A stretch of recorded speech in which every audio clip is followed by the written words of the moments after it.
Welcome to your 8-week series on yoga for stress and anxiety and depression. It's really great that you took the time to identify that you have the need to feel better, to feel more like yourself, to feel more at home in yourself, which is what we will be working towards in the next 8 weeks. The rise of anxiety in Canada has doubled since 2012.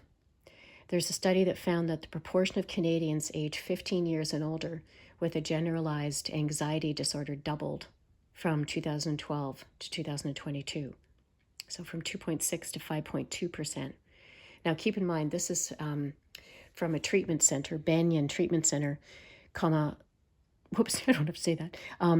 Yet when I do questionnaires in my class, it's more like 65% of people over the age of 15 and younger, because I have some younger students, are experiencing anxiety. Now, depression shows up the same way in the brain, and there's also prevalence of depression.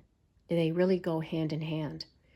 There's been increases from 4.7% in 2012 to 7.6% in 2022, as well as bipolar disorders, from 1.5 to 2.1%. So again, that's in a 10-year period. So in 10 years, we're having double the amount of anxiety and depression. And the cases continue to increase. Now, maybe that's more because people are disclosing more and we have more numbers to include, because it's a bit more possible to say that you're experiencing general anxiety disorder than it was before. There wasn't quite the stigma that there was. Yet, I think it has a lot more to do than just more people coming up with being honest and saying they have anxiety. There's lots of contributions. Our sleeping habits are worse. There's many factors such as our exposure to social media. And probably there was underreporting in the past. Again, there was a lot of stigma around feeling anxious or depressed. Now, there's also been a rise due to, and this is what some mental health consultants are stating, is they blame the rise on the internet and especially social media, especially for anxiety in teens and 20-somethings. It is thought that the various social media effects on mental health are largely negative. We're comparing lifestyles that are shown in social media and we feel like we're missing out, FOMO, or these are common feelings that cause anxiety. And the way social media, ironically, makes people feel lonely.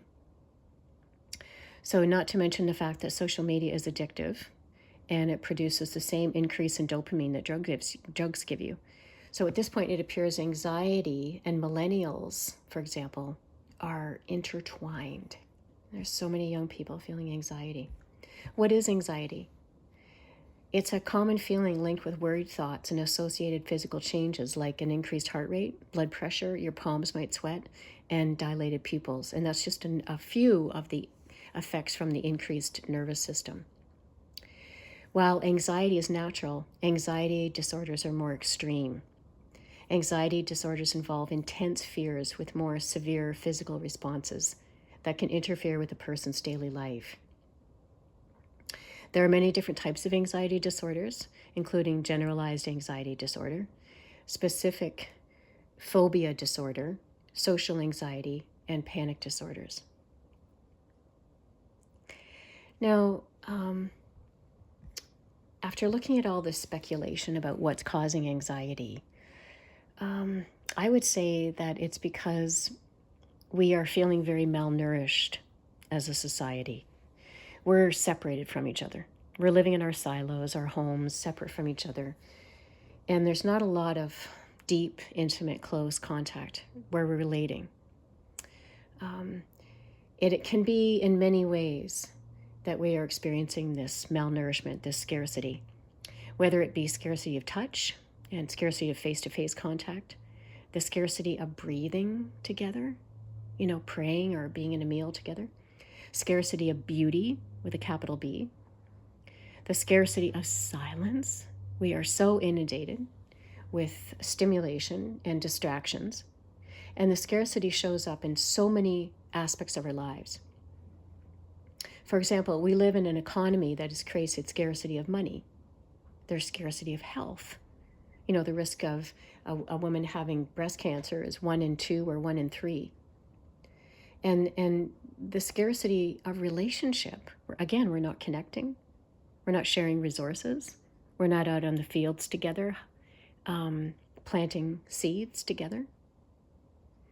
There's a scarcity of intimacy, of closeness, and feeling connected. And then there's also what I'm going to call an innate scarcity. In the realm that we live in that if we have so many choices that we need to make in one day or 1 hour, and if you choose one, that means you're not choosing another. So our gift of our life is choice. This is the gift of our incarnation, is to choose. And yet often the choice means we have to exclude somebody or another option that might be more attractive. And we choose the more financially secure option because we feel we don't have the option and we can prove it. So we are experiencing scarcity of consciousness. So, for example, if I choose to work rather than stay home and raise my child, that may be a self-directed choice. Yet, that choice is defined by financial requirements. So there is an anxiety, a lack of being in our choice, embodied in our choice. We're in it. It's right from our heart. It's what we want to do. So they're not really our choices. They're defined by economic requirements and status, our society, and other aspects that we cannot control. So really, we're not making our own choice. So the scarcity, this pressure to make the right choices that may not represent our choice, causes scarcity. It might not be what we want to do. I don't think we even realize how we are not fortified. It's so normal. Everyone is caught up in the feeling of pressure, of lack, of scarcity. For example, the most common complaint I hear amongst my female clients, and I have about 95%, not 90% now of female clients in yoga classes and privates. The most common complaint is, I am so tired. Including I'm not sleeping well, or I have no energy, or I'm just depleted. So let's look further. Why are we so anxious and depressed? Many times a physician will identify that there's a chemical imbalance in the brain, for example.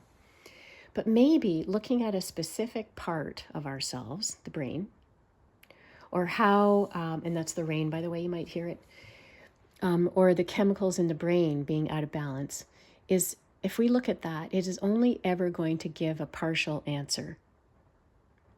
Maybe we should be looking at how we live and how our minds can't work naturally in the lives we lead.